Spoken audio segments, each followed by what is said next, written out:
This is the E-Commerce Edge podcast with your host, Jason Greenwood.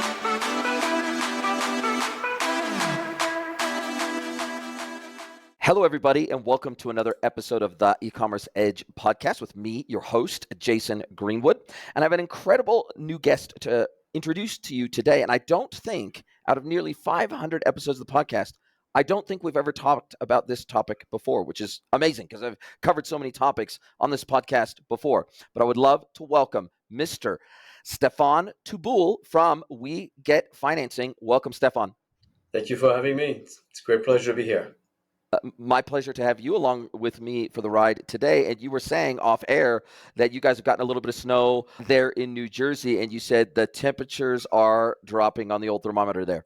Yes, it is indeed. It's pretty cold. It was about 6 degrees this morning when I walked out of my house. So 6 degrees That's Fahrenheit. That's cold. Yeah. That'll wake you up. That will either get you out of bed real quick or it will keep you in bed. One of the two. To run back into the house. Yeah. Well, listen, it's interesting because that whole, Eastern Seaboard there, New Jersey, New York, etc. Obviously, it's the home of banking and finance in the United States. It's the beating heart of finance in the U.S., Wall Street, etc. And what we're going to talk about today is what I would say tangentially linked to that. But before we get into what WeGetFinancing is and does, why don't you tell me how you got into this fintech space? Because you've been doing this for over 20 years in the fintech space. So what drew you into it in the first place? Well, originally I was in a telecom business, and coming from a telecom background, I was trying to figure out a way to stay in telecom but find an edge that was a little bit different than just providing voice services. And the idea germinated to try to use a phone bill as a mean for people to pay for goods and services while purchasing items online. That was the general idea. Everybody has a phone bill, everybody has a billing relationship with their phone company. So we came out with kind of an ingenious applet where at the time everybody was connected on modems. There was no broadband. I know I'm dating myself, but this is what it was. And the idea was if you were looking to make a purchase or to acquire time to be able to download, is that we would actually, you agree to the terms, we disconnect your modem from your ISP and then redial a number that was surcharged at a prefix cost, right?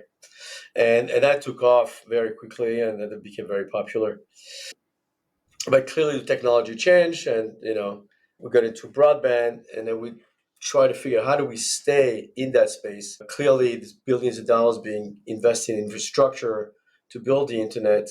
It's not just for people to flirt online, but gearing up to conduct commerce online. And at the time, the belief was that we didn't yet have all the security features of credit card processing that exists today. So we figured people would look for an alternative way of paying for goods and services online outside of a credit card process. So it just started where, with small transactions, and we started developing technology where we could actually identify consumers online without a phone bill. The phone bill, it's easy because you get a phone number, you do an ID verification, or you reverse match the phone number, and you know who the person is. Online, it's a little more difficult. You have to actually ask them for the name and last name. But then the idea is to ask them for innocuous information that allows you to reverse match that information and connect it back to the person, to the information that they provided.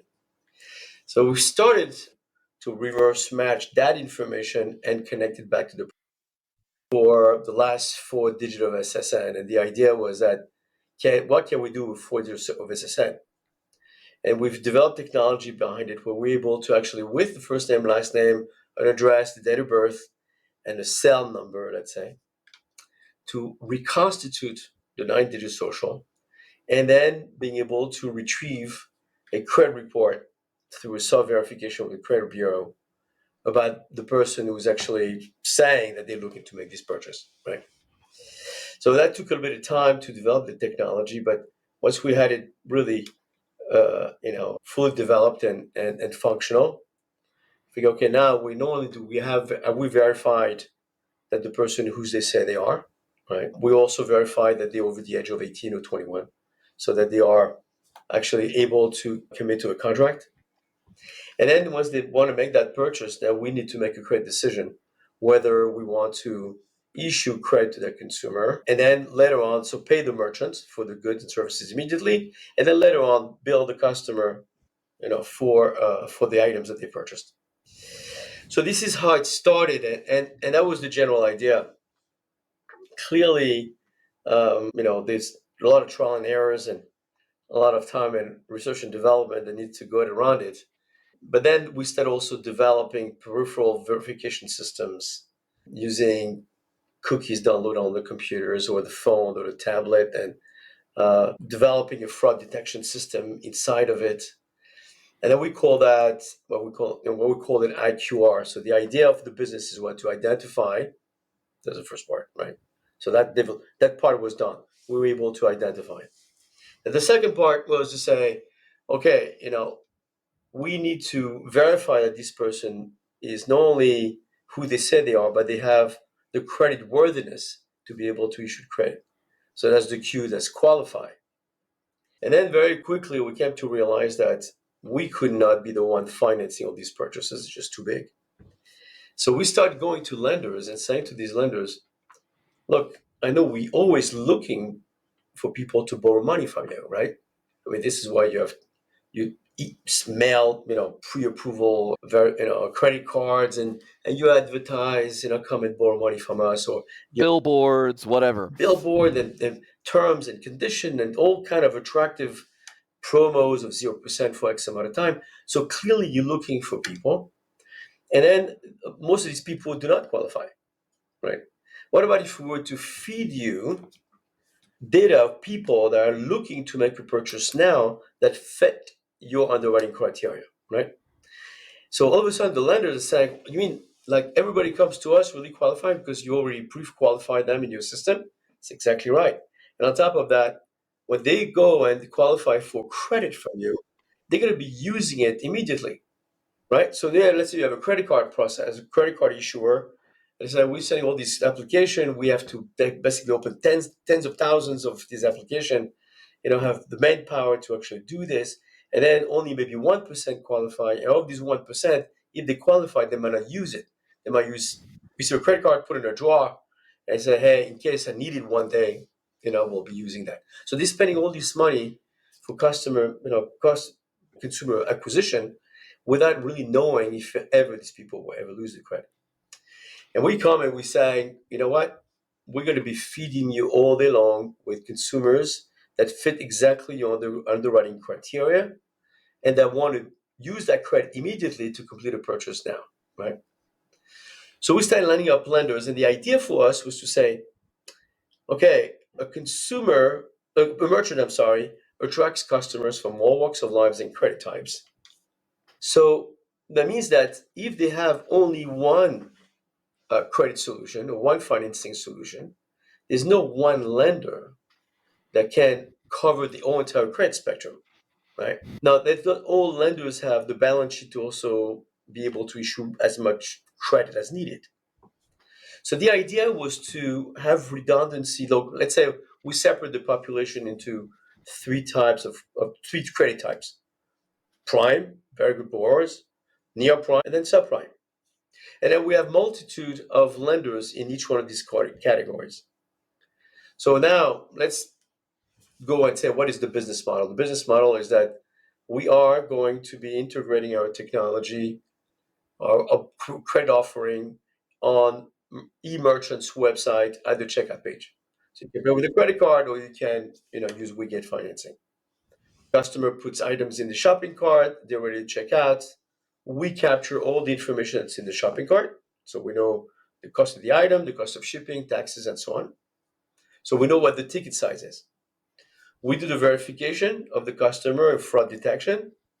So now we know that we have a bona fide person. Somebody's legitimately looking to acquire credit to make that purchase from a merchant that we already know has been vetted. Second part is we do the verification of credit. So now we get the 4-digit social, we reconstitute the 9-digit social, we pull the credit score in our credit report, and then now we say, okay, this is let's say $2,500 item. This is a customer who has a 650 FICO. has a debt to income ratio of 70/30. Who are the lenders that we have in our roster that have an appetite to lend to that customer, right?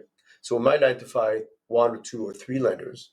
And then we say, what are those lenders? What do they need to underwrite this customer? So they all need an address, they all need a name, they all need all these things, but some of them will say, well, do you rent or own your home? When is your next paycheck? Who do you work for? Do you rent or lease a car? I mean, they might have, and then we realize that a lot of these lenders have the same questions.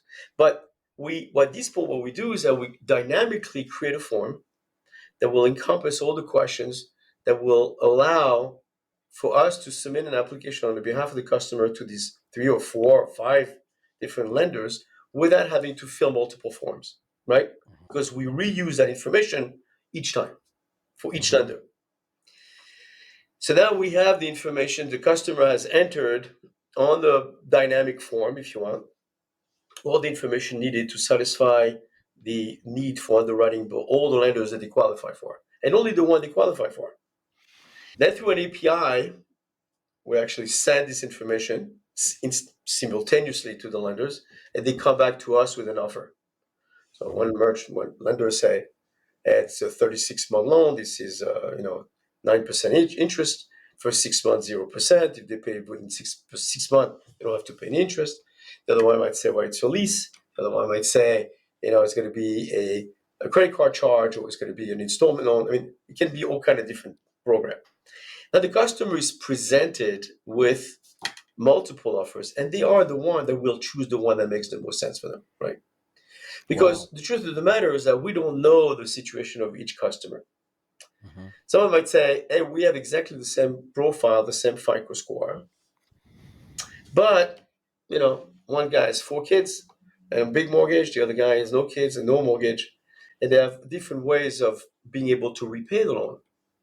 So now, of giving them multiple options, then we basically provide the customer with a way to make that purchase being financed based on the term that work for them. And when they actually choose these terms, we've noticed with our lender that these loans perform much better. Because let's say you have one lender, you go to a store, this is the loan that we provide you, congratulations, you approve, but what am I approved for? It might be I'm approved for maybe terms that do not fit within my ability to repay, or it's too long, I want to make it shorter, is there a prepayment penalty? I don't know what the story is. Here, very much the same way that if you want to book a trip and you go to Expedia or you go to Cheapo Air and they say, well, I can take this flight with this company, that destination, and I can come back with a different company at the time where I want to arrive, right? Or I want to shop for grocery, or I want to listen to music, or I have choices. So why is it that for consumer finance, nobody has ever given us choices? They all basically say, well, you're privileged because we approved you for financing. Here we basically shift the paradigm where the consumer now is the one that says, show me lenders that want to do business with me, show me the terms, and let me choose the one I want. Right. The end result is that it's a much better consumer experience for the customer. The merchants have a much better conversion ratio because now they don't just have one offer. If somebody doesn't qualify for the worst things the experience of consumers being rejected. I mean, from a young age, we know nobody likes rejection. You can't have this, you can't have that. You want to go out with a girl, she doesn't like you. So you're rejected. You want to win this prize, this candy. You're rejected. You want to apply to college, and they reject you. I mean, the rejection is a horrible feeling. Here, what we want to do is that the experience of the consumer shopping at this participating merchant is a very positive experience whereby we know we're going to find somebody who's going to approve them. But on top of that, they have the choice of what is the repayment program that fits my lifestyle, my needs, and according to my ability to repay without running into, a problem where I can't repay, or I'm getting to a collection issue. If I get into the situation like this, not only do I, have a bad feeling toward the lender, but the merchant is also guilty by association, and the likelihood of this customer going back to that merchant is very slim, but pretty null, right? So what we've tried to do is remove the pain points from a consumer standpoint, where they're going to apply. They have one application. It's multiple lenders. They don't have to go and fill multiple forms. They don't have to guess, which program do I want to apply for, from the get-go.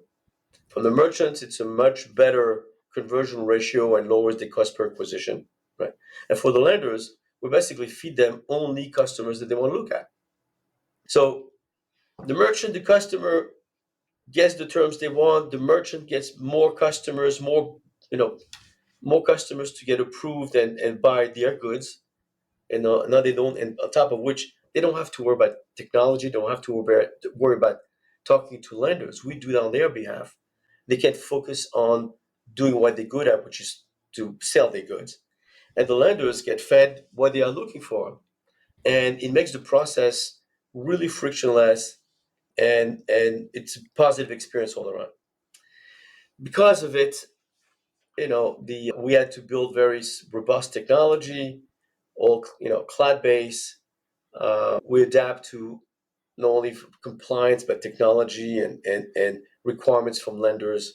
All this gets done internally inside the platform, and because of it, the company has seen some incredible growth and demand from reputable merchants, also more participating lenders, and we always basically think like, what is good for the consumers? The consumer is the driving force behind it. Consumers doesn't want their credit to be hit multiple times if they need to apply for multiple lenders. Merchants don't want to spend time with a customer just taking application and tell, sorry, you're rejected, right? And lenders don't want to look at tens of thousands of applications to find one qualified applicant that hopefully will repay the loan. So it's been a long journey for us, but I think we've really hit on all the pain points and found solution through technology to make the process of acquiring, buying goods and services, whether it's online or brick and mortar stores, as smooth as possible, and making that experience as positive as we could. I know it's a long-winded explanation. It's a lot of moving pieces, but I'd be more than happy to clarify any one of these parts, if you have a question, clearly. No, very good. Very thorough, very complete. You clearly know your stuff. You're clearly very passionate about what you do.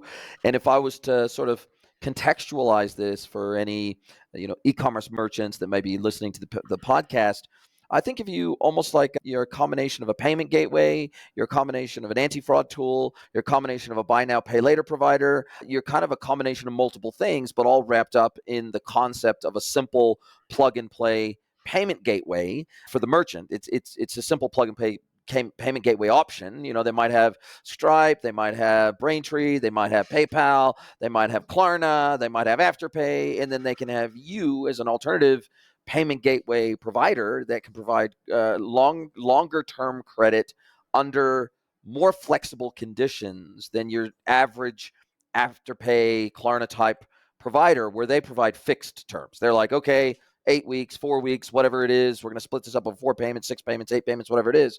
And they have very rigid, structure around their repayments, right? And it's always based on a credit card repayment. So basically, put your credit card details in, we're buying the debt, and then we're going to hit your credit card every week or every 2 weeks for 10 payments or whatever it is. The downside of that is that, first of all, the customer still has to have a credit card or a debit card. That's the first thing. Second of all, the customer has to be able to repay within the time frame that a Klarna has set, for example. And third of all, the bigger challenge is that whilst someone may not be able to stomach 8 repayments in a row every single week, they might be able to stomach 1 payment a month for 6 months, for example. And so the payment terms may be too onerous under a standard BNPL model combined with the fact that standard BNPL players are providing all the credit themselves. Now they might be underwritten by some bigger, financial backers or a bank or something like that, but they have one underwriting model, they have one credit model, they have one payment model. It's a very rigid system, right? It's a very rigid process, and it feels like you've kind of circumvented that rigidity and said, well, look, we are in a position where we can provide significantly more flexibility simply because we have many more lenders on the books that have that flexibility built into their business model. Or even if they're rigid, well, they might be rigid in their own way, but then we have 5 other lenders that are rigid in different ways. And so it feels like it brings a level of flexibility to the underwriting process that your standard BNPL providers just can't. It's just not their business model. Yeah, you're absolutely correct. Additionally, the lenders where you mentioned Klarna or Afterpay or Firm, whoever else, somebody who was on Shopify today, a merchant who's using Shopify, only can choose a lender or a financing system that who themselves have a plugin with Shopify, right? So if you're a Shopify merchant, you only have 3 or 4 players. That's it. You have to choose.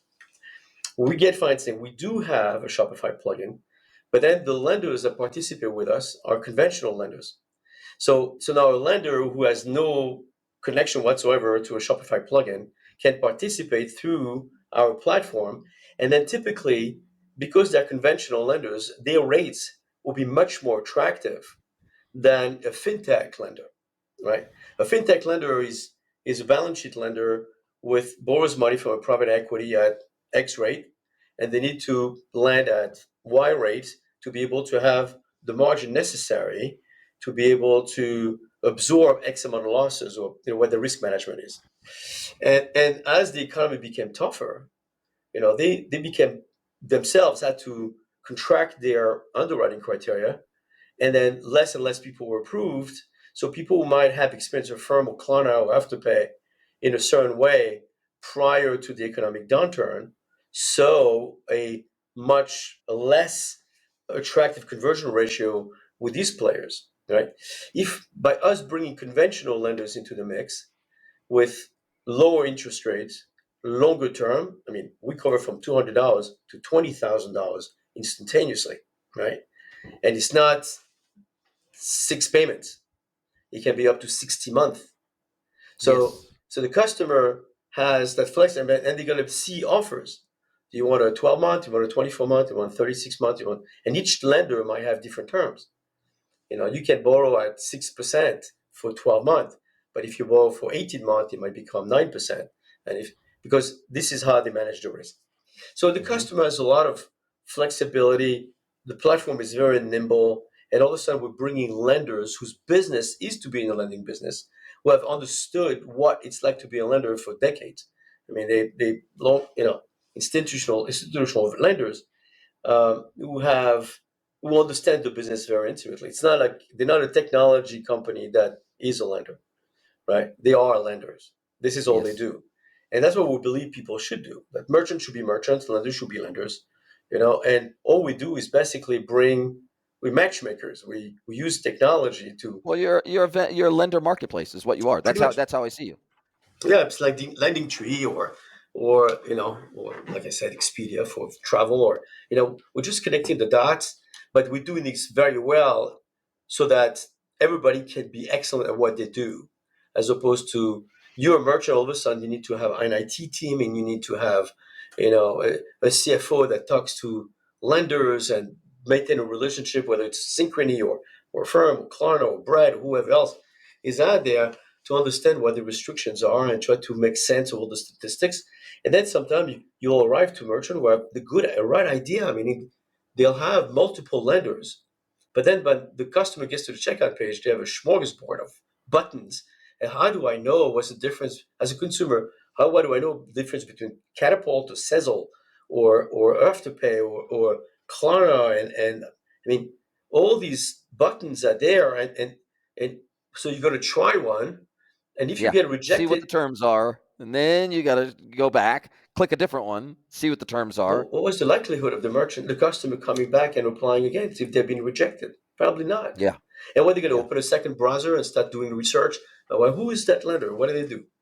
They're not going to do that. It makes the experience completely, it's broken. It's not pleasant. It's not conducive to dynamic commerce, right? Hmm. So while they had the right idea, that's I need multiple lenders to be able to have credit being issued to my customers of all types. The experience is horrible. And if you only have one lender, so yeah, it's very clear. The path to checkout is super clear. But on the other hand, if your customer doesn't fit within the strict underwriting criteria of that one lender, then it's a lot of rejection.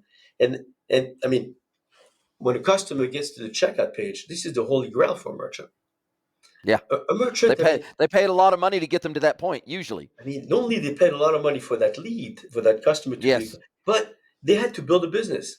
Yes. You have to build a business, know where to buy the goods. You have to warehouse the stuff. You have to know how to ship it. Was the freight?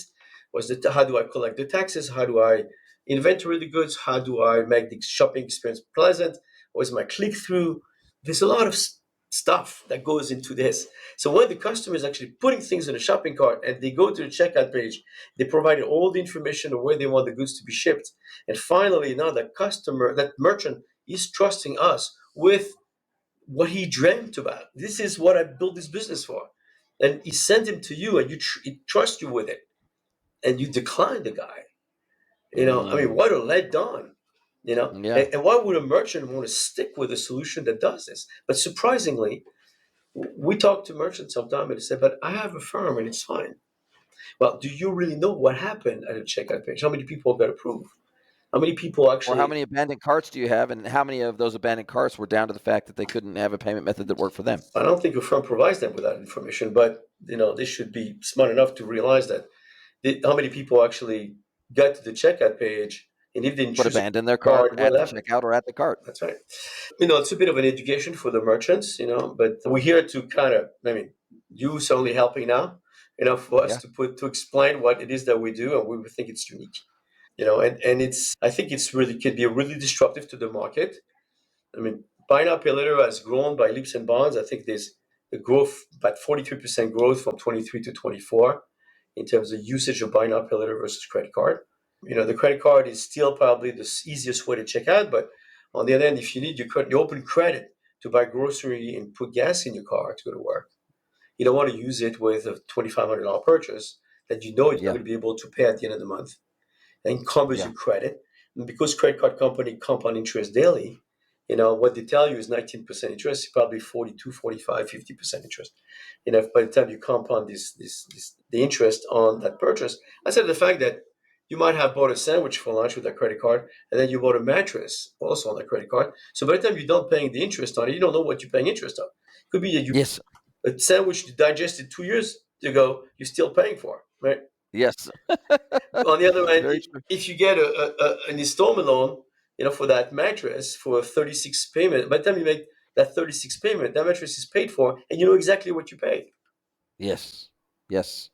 And do you feel that you so many questions. So obviously you've got payment gateway integration with all the major e-com platforms, point of sale systems, etc. Great, fantastic. And I'm assuming, if a merchant comes to you and you're not integrated with their system, then it's a matter of just building out that integration one time and then it's available to everybody that uses that system. It's a pretty typical thing with payment gateways that you're always adding new integrations all the time. Precisely. And then you're obviously always courting new lenders all the time. And maybe it's a family office or something like that, and they decide to get they want to get into some private lending, and Yes. they can play because of the two-sided nature of your marketplace, that effectively your gateway is providing the supply and the demand of that marketplace, and then you're clipping a ticket in the middle, much like Amazon would or much like eBay would or whatever. It feels like you know you can have a virtually unlimited number and variety and type of lenders in the back end that are part of your system, and they can all have their own underwriting rules, they can all have their own requirements and their payment terms and all that sort of stuff, and they kind of load it once into your system and they're off to the races. And it feels like a way for particularly new lenders to the market to get up and running very quickly, much more quickly than they would if they had to go out and build a sales practice and marketing and relationship building and all the things that they have to do to get out there in the market. They might have a pool of capital that they have access to, but making it available to the market is a whole different kettle of fish. And so the cost structure of coming to market as a brand new lender to market is massive. And whereas if they plug into your system, effectively it's a ready-made pool of buyers that you can introduce them to at virtually zero cost to them, right? So let's talk a little bit about your business model, how you guys make money. Do you make money on the credit spread? Do you make money just per transaction? Do you charge the lenders? Do you charge the merchants? Do you charge both? Does the end consumer who takes on the credit, are they effectively covering your cost? Kind of what's your business model that makes you sustainable as a business? Because obviously you've got some ongoing costs, right? You got some ongoing costs of tech, integrations, maintaining all those, making sure that you can effectively onboard lenders, onboard merchants. You've got some fixed overheads here that are not inexpensive and not complex. So you have to build a sustainable business. So what is your financial model around how you can be sustainable in your role as the middleman effectively? Yeah, it's a wonderful question. The one thing we wanted to do, and my goal building the company, was that I always figured that, and since my days in telecom, right, a typical credit card transaction takes at the most about 4 minutes. And I wanted to be able to deliver a comprehensive financing solution to a consumer within the same time frame. So all those pieces that I explained, how I work, like this: identify, qualify, refer.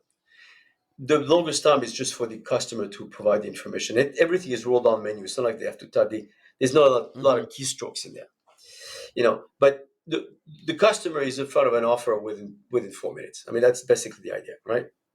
But very much like you have when you do provide, you have a credit card gateway, or you offer a credit card solution. The merchant has no cost unless there's a cost of interchange, the cost of discount fee, but there's no real cost in providing a credit card gateway at the checkout page, right? So my model was that I don't want this to cost to the merchant anything. I'm going to provide all that technology for free. There's no integration cost. There's no maintenance cost. There's no monthly fee. There's all it is that you're going to bring me, or you're going to trust me with your best customer, and you should pay me for that? I don't think so. So we've invested a lot in building this technology, and we provide it to the merchant for free. And our model is that we charge a discount fee to the merchant only for successful transactions. If it's declined, it doesn't cost them anything. We verify, we do all the tech. I mean, we have a large tech team now. All the data verification, whether it's LexisNexis or TransUnion, I mean, just to name a few. I mean, there's a lot of databases that we go to do what we do, and that cost per verification. But we said it should not be the merchant's cost. The merchant is already doing all their part, which is all the heavy lifting of bringing you somebody who wants to complete a purchase. So the merchant, if anything, should almost, it should be free to them. On the other hand, the lender, we bring them a lead. Imagine if you're a lender, you go to Google and say, I want somebody who has between 650 and 680 FICO, that's making a $2,500 purchase, that has a debt to income ratio of 70-30, that owns a house and that lives within those states, right? And Google, how much am I going to pay for that click? First of all, Google can do this for you as a lender, right? You can't buy that lead. But here I'm bringing this lead to the merchant, to the lender. So the lender should pay something for that lead. That's the Of first course. part. And then after that is the merchant. The merchant is saying, okay, I'm gonna, if I'm selling a $1,000 item, right? I know I'm not going to collect $1,000. Somebody gets, it's being financed to get financing. So in some cases, like prime lenders will have typically a much lower discount fee than the subprime lender, right? Because of risk management. Like a prime lender might have a 3.5%, 4%, similar to a credit card, which the merchants are used to pay.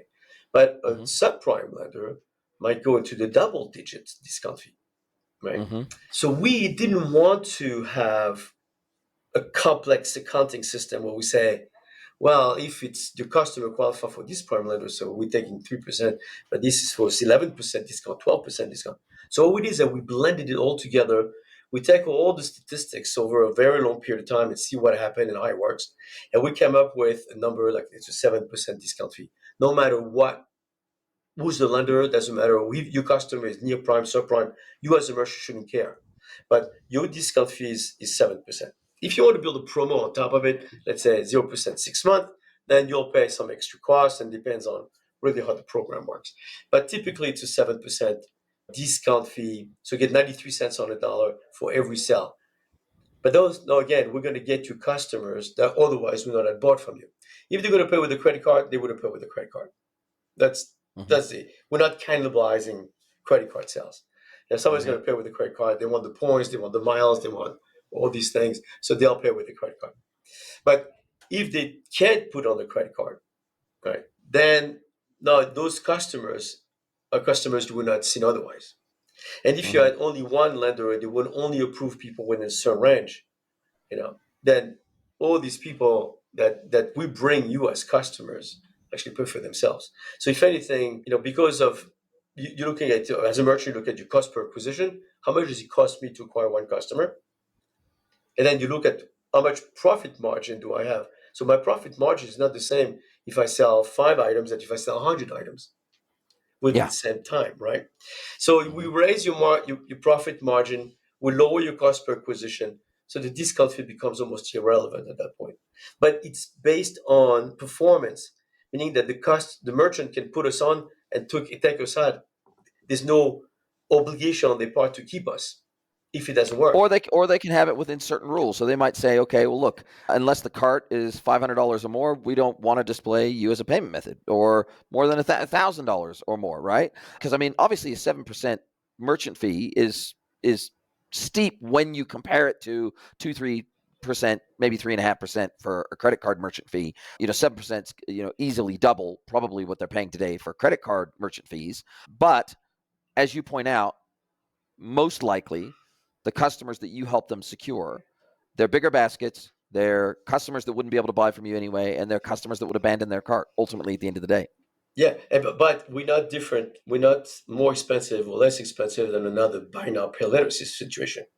So you Yes. get you know another buy now, but actually just a single standalone buy now pay later solution might charge anywhere between 6 and 12%, Yes. right? Yeah. So we wanted to basically be right in the middle. No, Yep. yes, it's going to cost more than a credit card, but again, it's not a customer you would have seen anyway, right? And if we bring you enough of it, it gets completely absorbed into the system. What's interesting is that merchants that have taken us have never taken us off. So, to date, we have not had one merchant yet that said, "Well, it didn't work for me. I don't like it. It's really too costly. It was ruining my margins, and I don't want to do it." Even in verticals where typically the margin is slim, so they leeway. They tell us, "Look, we're working with tight margins. I don't know if we're going to be able to absorb this." But once they try it and they see the results, they see an increase in conversion by 30, 35, sometimes 40%. The numbers are so obvious and so staggering that, if anything, they You just use have it. to build it into your margins. You have Yeah, to build it into and your then they margins. use it. They use it as a marketing tool, also, meaning that they Yeah. email the customer, say, you can secure buy, like we have cameras, like buy this camera, this flash, this tripod, this bag, and so on and so forth. All this, you know, basically, if you qualify for $30 a month, wow, I Yeah. can get all these for $30. So they use our system, as a marketing tool. Another thing that is noteworthy, I think, is the fact that we are brand agnostic, meaning Hmm. that in terms of the lenders, we Switzerland, we're not a lender, so there's no adverse selection with us. Hmm. We're not saying, oh, we're going to cherry pick the loans and the one are good we're going to keep and the rest we're going to send to somebody else. And we offer many times, to become lenders ourselves. They said, no, we are Switzerland. We are, Hmm. uh, We're neutral. we neutral, and we're going to let the customer make the choice. Hmm. We're not adverse selecting anybody better than one. You all create equal for us. And Hmm. then we're also vertical agnostic. And what that means is Hmm. that a lender might say, well, I really like furniture, but I don't like jewelry. Well, I Mm-hmm. really like electric bikes, but I don't like instruments, right? Mm-hmm. Or I So don't want to work in the cannabis industry or whatever. whatever it is, because we can add as many lenders as we want on our Mm-hmm. platform. So then we Well, and it's your brand, not theirs, as well. precisely, and well, we're not. It's not getting a we get financing loan. We get financing is a platform, but when Yes. they are introduced to a lender, they're dealing with that lender. But what I Yes. mean is that, well, we never want to say no.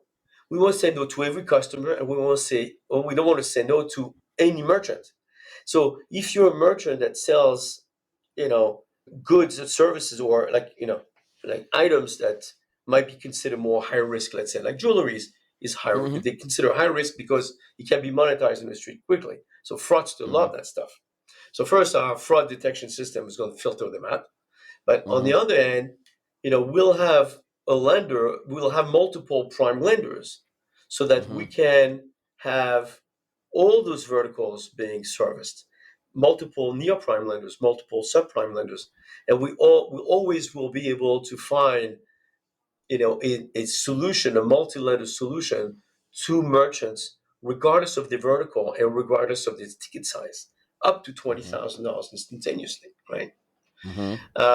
So that makes the process very attractive to a merchant, because now they're going to say, not only do I need to find the right technology, do I want to be on Shopify, do I want to Magento, do I want to be on BigCommerce, WooCommerce? I mean, they're all sorted. I mean, you know, here you basically say, all I need to do is, no matter which type of technology I'm using, WeGetFinancing is going to be available to me, and then they're going to be the one that need to break their heads on creating a suite of lenders that's going to provide to me the best conversion ratio. So that's the first part. The second part is that we constantly analyzing the traffic. So we built, tools, a bit of AI, and we always look at the traffic. And we go back to a merchant and say, you know what, we provided these three lenders, but we see there's a section of your demographics that we're not servicing properly. I think we should switch that lender, or let's add a fourth lender. And then Mm-hmm. we will basically direct this traffic that we're not converting today to that lender and see what happened, right? A merchant on their own would not be able to know that. But because we have Mm-hmm. access to so much data, right? And we're actually looking at the FICO score. A merchant has no clue what the customer's FICO scores are. We No. actually get to see it. So we Mm-hmm. subdivide that traffic into tiers, and then we say, let's create a better suite of lenders for Mm-hmm. that customer, or let's create marketing tools for them that promotes a 0% financing for, let's say, if you're making a purchase, oh, you're going to buy $2,200, but if you make $2,500 purchase, you might get 0% for 6 months or 12 months, because we made Mm-hmm. that arrangement for the merchant. So now all of a sudden they start seeing a lift in ticket size, not only an Mm-hmm. increase in conversion, but then all of a sudden people start buying more because they have credit open, or there's a promo going behind it. Mm-hmm. So this we combine the technology with the finance, also with the marketing, right? And we create tools for the merchant to use on their own sites to educate the customer of what they're eligible for. For Mm-hmm. instance, there's something that we call the purchase power estimator, right? So what does that mean? So if you were to buy a computer, we have a very large PC gaming merchant that we work with. You go on the website, and you see a machine, and they say you can get this machine for as low as $14 a month, let's say. But then there's Mm-hmm. a little eye there for information. They click on it, this widget opens, and we basically say, what is your credit score, right? Mm-hmm. And then we give them the ability to say good, fair, or poor, right? Mm-hmm. Now, based on the lenders that are participating with this merchant, if they say fair, let's say, so we look at what are our near prime lenders, and what would this $2,200 machine on a 36-month schedule would be per month? What would the payment be? And we say, this is what your payment would be. Because if you say you Mm-hmm. can get it for $14, but you get to the checkout, and then this person has a near prime FICO, right? FICO score, and then say, oh no, it's not the $14 anymore, it's $72. So, wow, it's not what you told me. It's false advertising. Even if Mhm. it's not a bad deal, people feel deceived. Here, Mhm. we want to manage the customer's expectation on the front end. So while they're shopping, they say, well, so long as they're honest with themselves. I mean, we don't know what they click, but they click and Mhm. say, oh, well, this is what it's going to cost me a month. That's $36 a month. I can afford $40. Let me see if I can add something else to it. Mhm. Maybe if you build a computer, so I can get a better CPU, or I can get another fan, or I can get a better video card, or if I'm buying a camera, so maybe I can get, a better lens, So what happened, because we tell them on the front end what the monthly payment is going to be estimated at, first of all, we manage, it's honest, it's transparent, so they know what to expect at the end, and it's going to be that number. But on top of that, if they see that if it's too expensive for them, they say, well, I can't afford that. I'm not going to go through the process of applying for credit or going through this whole motion if I can't afford it. Maybe I can take an item off, or I can change this to adjust to what I can afford. Or if I can afford more, then I can add additional items in my shopping cart because I can afford more. So and those marketing tools is what really creates not only a transparent relationship between us, the merchant, and the consumer, but a much better conversion ratio because the customer knows from the front on the get-go what to expect at the end. Most cases, you need to apply for credit to know if you approve or decline, or Mhm. and what the rates will be. And they might tell you at the end, oh, you were buying this, but you were approved for $7,500, and you're making a 2,200. But would I have known that I'm approved for $7,500? Maybe I would have put another two chairs to my dining table, or Mhm. buy another chair for a love seats or whatever it is, right? But so giving them that information on the front end really educates the consumers. They know what's available to them, and it's a much more pleasant experience, totally frictionless, helps the merchant in selling more and having a better, higher ticket size as an average, order value, but also a much better conversion ratio. So the marketing piece is also a very important piece of what we bring to the table, and all this is free to the merchant. We provide all these Mm. tools to the merchant for free because what we really say is that we believe in what we do, and we only get paid on performance. You're successful, we are. If you're not successful, we're not going to be making money, based on the fact that you didn't make any money, right? So that's the model. That was the spirit from the get go, and we stuck to this model. It was not always easy, but we weathered a lot of storms, and it's proven to be the right model. I mean, it's really working. Right. And so you effectively charge the lender a commission for securing them a new account, a new credit account, right? Yeah, it's a lead fee. I mean, not well. It doesn't apply to all lenders, I should say. To be honest, if we have a lender that we really want, and they have a very large balance sheet, I mean, they can grow. If we're in the process of talking to big box merchants right now, and we need lenders that have the ability to meet their those requirements. We need them probably more than they need us, to be honest. Yeah. So in that case, we might even completely remove the lead fee, right? Mm. But like you described, like we've had instances where it was a family office or like a private equity group. They just want to put money to work. So we actually create this program for them. We even fund a third party company to do billing and collection on their behalf. So they have no interaction with the customer whatsoever. The third party company does billing and collection, customer service for them. All they do is basically fund these loans. And we They even, just dump the capital in. that's it. And they know they're going to get a great return on their money without really having to invest in technology, marketing, or merchant acquisition. Right? So we have Wow. that, and we have this. So we have a lot of different scenarios, and we can adapt to all type of scenarios to enhance. Really, the purpose is to enhance the customer experience and to help the merchant convert as much as possible. And these lenders, so a lender like this, yeah, will pay a lead fee because I mean we do everything for them, right? A prime lender with a $50 billion balance sheet, we need them probably more than they need us.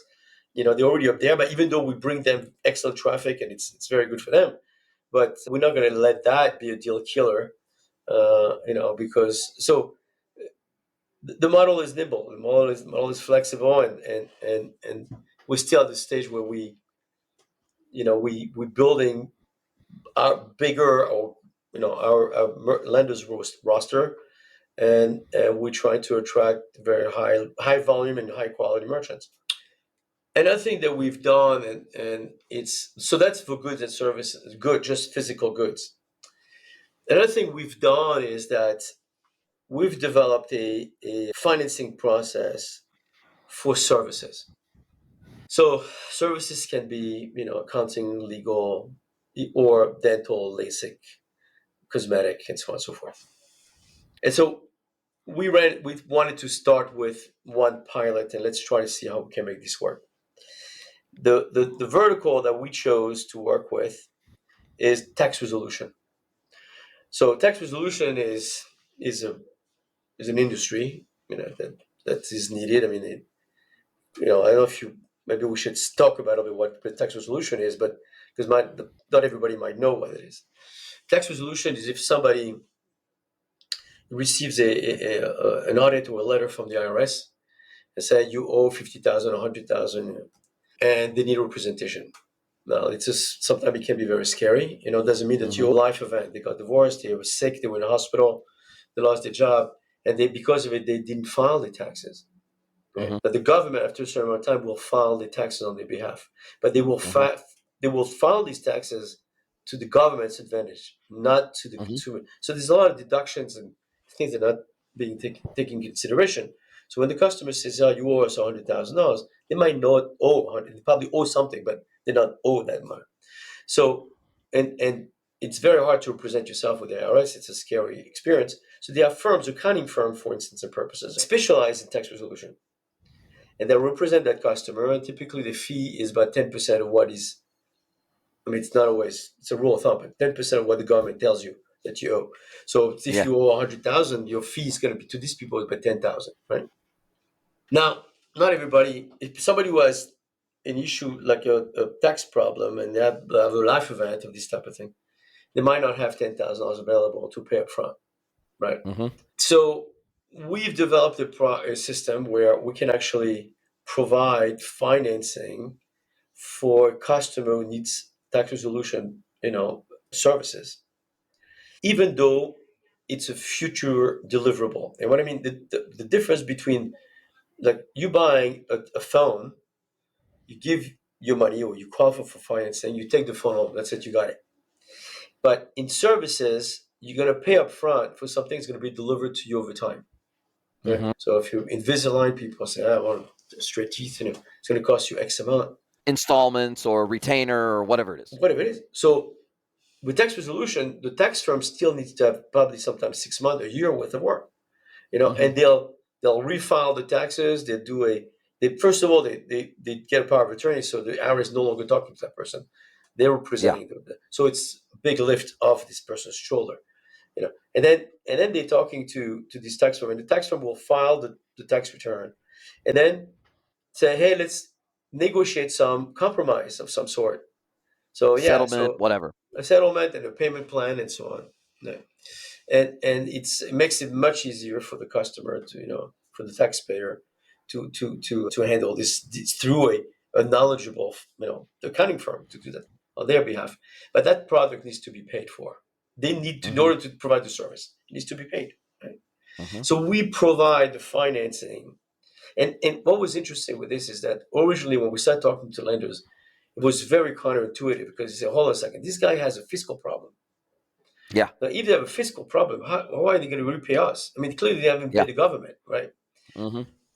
But what's interesting is that because the debt is associated to a tax problem, psychologically, these people want to say, I want this thing out of my hair. I want I to pay want it for to it." go away. And the performance on this paper is unbelievable.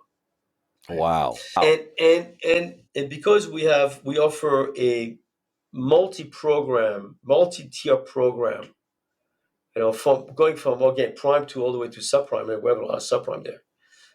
This program became extremely successful, and on top of which, what we've done is that there's a company called IRS Logics. They provide a CRM to the tax resolution industry, And the large majority of tax resolution firms use that CRM because all the Mhm. forms are available that way. They have all the IRS forms. They really register the customer. They have all the information in one shot. But what we've done is that because our technology is so nimble, we were able to integrate a loan tab into the CRM. So if a tax resolution agent is working on a case, they can not only, and they're talking to the customers, this is what we can do for you, right? They get all the information to be able to come up with, okay, this is what we need to do for you. You owe money to the IRS, you owe money to the state, you might owe money to the local government for past due real estate taxes. I mean, who knows what? Right? And they basically said, this is what we need to do for you. We need to do all these things, and this is what it's going to cost. Now, you say, well, I can't afford that. So, well, maybe we can help you with financing.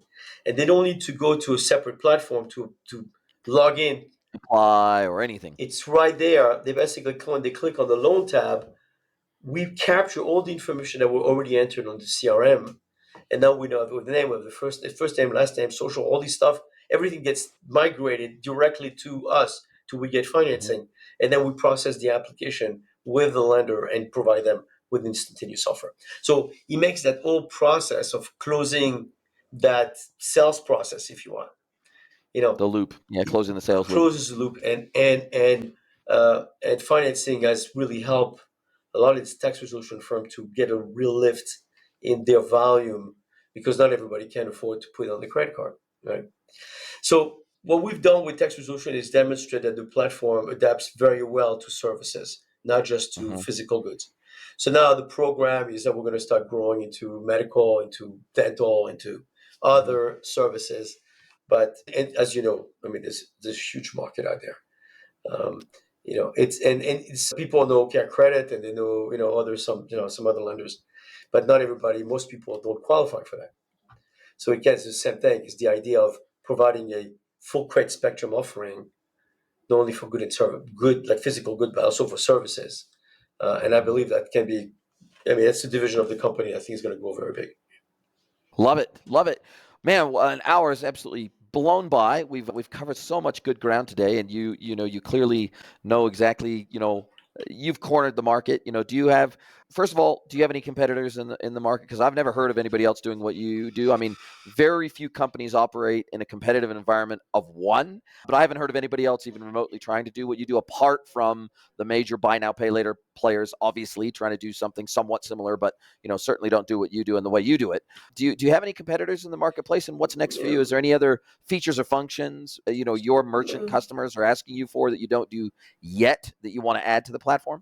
For the question to your first, the answer to your first question is that is there competition out there? There are companies I've tried, Mm-hmm. and I think that there's a very distinction that needs to be made between what we do and what other companies might call waterfalls. Mm-hmm. We're not a waterfall.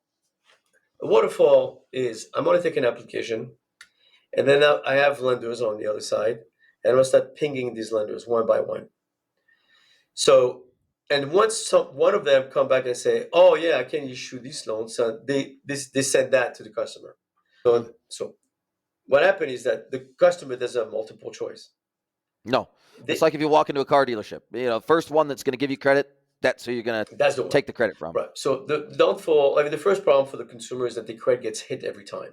So they have a hard hit on Yes, the FICO score. So yes. the more they go, the worse it gets, right? Because the FICO Just score. just for the number of queries made. That's right. That's the first part. The second part is that he might go down all the way down the list, and you might get a horrible offer, or not get any offers, or in the worst case, you got hit by all these lenders, and you don't even have an offer, right? And on top of which, because we know that the FICO score might match with a lender's requirement, but the vertical might not. This lender might say, "Well, this guy is buying, a diamond ring. I don't want to finance a diamond ring." Yes, if they were buying a couch, or a telephone, I might, or a TV, or washing machine. But because the vertical, I'm not approving it. We do all that filtering on the front end. Mm-hmm. So everything is on the front end. So what happened is that the system is super dynamic and it's very quick. Now a Mm-hmm. pink tree might take 15, 20, 30 minutes, right? Mm-hmm. We do a transaction in less than 4 minutes. Mm-hmm. And then you have multiple choices. So Mm-hmm. is there real competition to what we do, to the way we do it? No. Mm-hmm. Are there others, pretenders, that say, hey, where we do have a waterfall, we have multi lenders. We're not the only one with multi lenders, but we're the only ones who do it the way we do it. Mm-hmm. Right? So Makes complete sense. the concept of multi lenders makes sense, and clearly, when it's not a big secret that more lenders you have, more likely you are to find somebody who's going to approve your customer. But it's how you do it, how you handle it.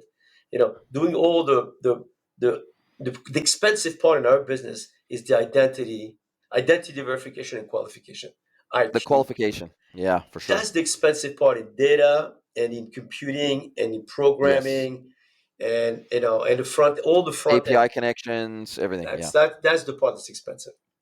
And most people try to do a waterfall.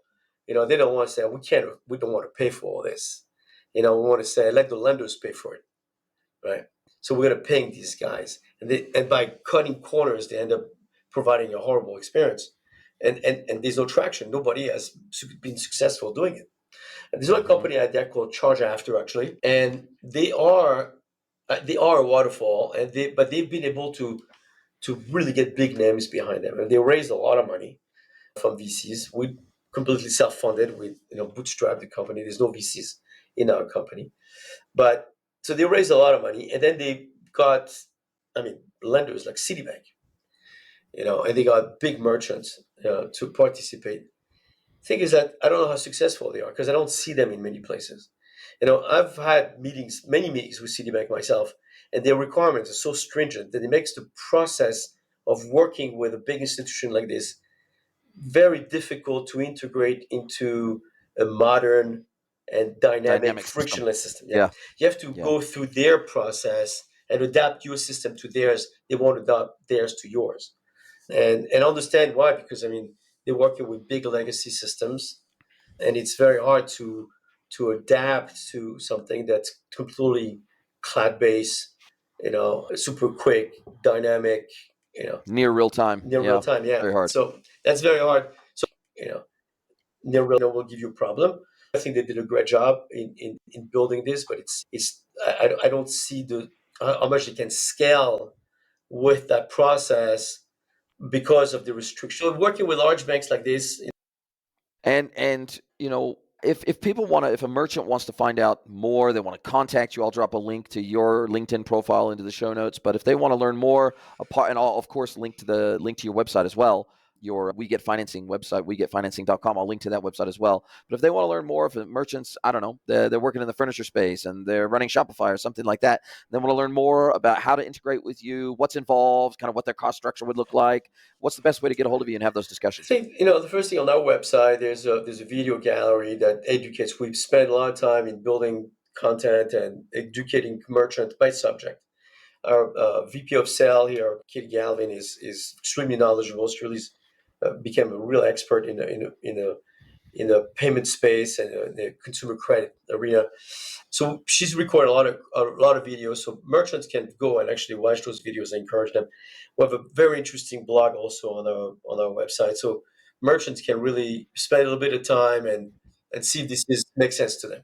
If they do make sense, then they can register for free, and then somebody from our sales team will actually contact them, put them on the calendar, and then do a video call with a demo, and kind of show them what it will look like or what it will be like or what the customer experience will be like. And there's no obligation again because we charge no fees unless it's all success fee. It's all success based. So yeah, going to our website is probably the quickest way. Otherwise, they can contact Katie directly. It's just Katie at WeGetFinancing.com, and she'll be either taking the call directly or instruct somebody else in the team to take the call, or very quickly help the merchant determine whether this is something that would work for them, or give them the tools for them to be able to try it, and try to see what kind of program can we build for them, no matter what vertical they're in, no matter what the ticket size are, and no matter how much volume they do, we will try to accommodate and make it work for them. I love it. I love it. Fantastic. Like I said, never heard of any company doing what you do. So it's very novel, even to me. I've been doing this for over 20 years, never heard of a company doing what you're doing. So, clearly very novel service, clearly something the market needs, especially in times of, economic hardship, et cetera, especially in those situations. People need access to credit to be able to do things that they need to do. So, really like I guess the thinking outside the box solution that you guys have come up with. Now, as we do come down to the end of our time together, this is where I get to flip the script. I get to hand the microphone over to you. I get to let you ask me one question, any question you like. It can be personal or professional. So Stephane TOUBOUL from WeGetFinancing, what is your question for me today? Well, I think my question is the truth is that you have answered my question, which is like, because you have your finger on the pulse of the industry and you've been doing it for so long, you know, is this something that looks like, we are in the forest, we see the trees, but you are in a helicopter and you hovering over this whole industry and the e-commerce space in general. So my question to you is that, how exciting is this to you? It's amazing. And I think, honestly, there's a segment of the market that, at least so far, I don't think you guys have tapped into, and that's trade credit financing. And that's in the B2B e-commerce side. So you're dealing primarily with consumer credit. You're not dealing with trade credit. And trade credit is a significant market. It is, there's only a few trade credit specialists really in the world that do this. There's not that many of them out there outside of the big banks, the Citi groups, the JP Morgans, et cetera. Obviously, they provide trade credit financing, bridging finance, et cetera. But outside the major, like huge companies, there's not a lot of smaller players in the trade credit space. And I think that as e-commerce becomes the norm, even in B2B, between manufacturers and distributors, distributors and wholesalers, wholesalers and retailers, et cetera. So business to business trade credit. This is an opportunity I feel that you guys should really seriously take a look at, because in the B2C and D2C world, especially from an e-commerce perspective, there's only one kind of e-commerce. It's an e-commerce website. In the B2B world, there's three primary digital sales channels. Well, four if you include B2B marketplaces. One is e-commerce, self-service e-commerce. One is EDI, so one computer talking to another computer placing an order, and the third is punch out or e-procurement. So the buyer has an e-procurement system that talks to the seller system, sends through the orders confirmed back, and the order gets fulfilled. What is not as seamless inside this environment is trade credit. So obviously, there's almost always some form of credit account that is established between the buyer and the seller in a B2B world. But oftentimes the seller is providing all that credit themselves. They're providing 30, 60, 90-day credit terms, whatever it is, and they're just building that into their margin. They're trying to, they're trying to retain some cash flow to provide that credit to their customers. But outside of that, outside of a standard vendor credit environment, there is not a lot of easy ways to get credit in this environment. There's a company in Europe called Hokoro. There's another company out of Israel called Balance, and they're gateway vendors, and they provide some elements of trade credit. So they're doing some interesting things, but they're more like a BNPL for B2B.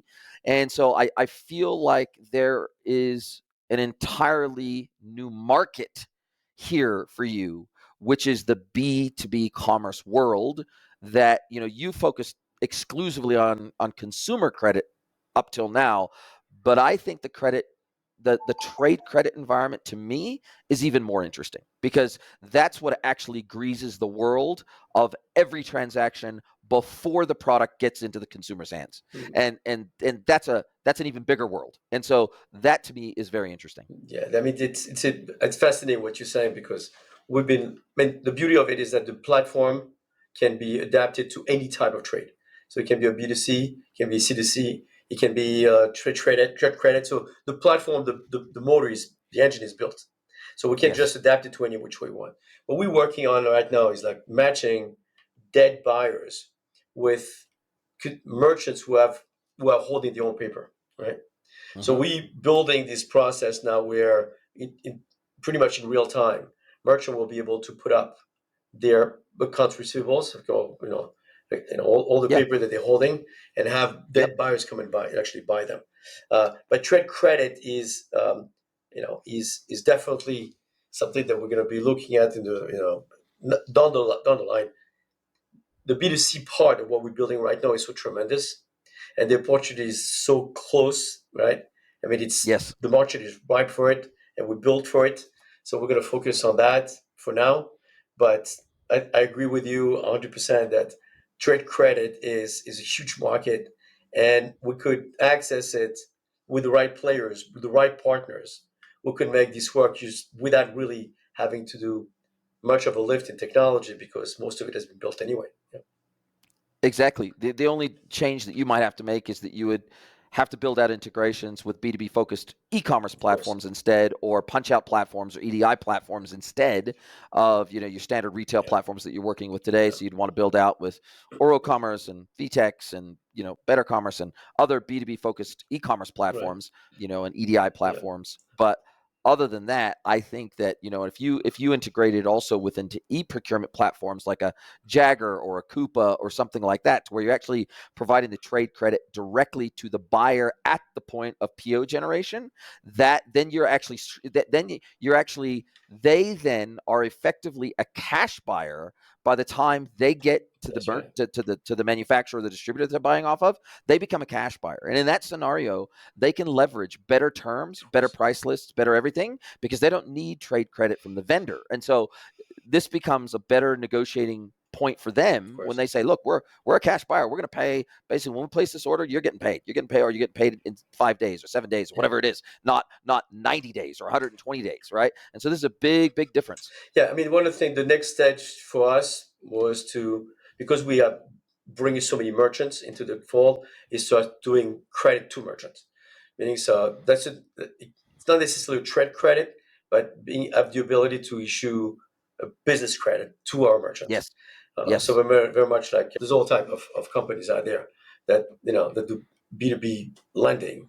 But here, because these merchants already work with us, so we have an attentive audience, and then bring lenders that want to lend money to businesses versus consumers.